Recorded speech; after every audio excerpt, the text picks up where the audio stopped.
කොළොන්නාව ප්‍රදේශයේ මේ වන විට 2016 වසරේ ගම් වතුර ඉක්මවා යමින් අඩි 4ක් තවත් ඉහළට පැමිණ තිබෙනවා. ඇතැම් ස්ථාන අඩි 20කින් යට වී ඇති බවයි වාර්තා වන්නේ. උඩුමහල්වල සිටි අය මේ වන විට කොටු වී සිටිනවා.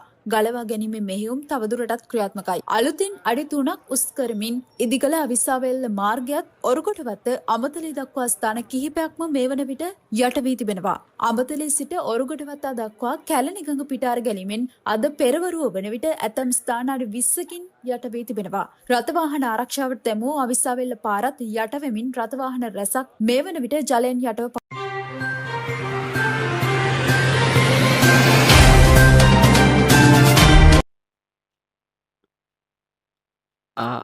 හොඳයි දුලාරි මේ අවිස්සාවෙල්ලේ සැබෑවීම දැන් මේ වන විට තියෙන ගංවතුර තත්ත්වයේ දර්ශන තමා මා ඔබට වීඩියෝ දර්ශන ලබා දෙන්න.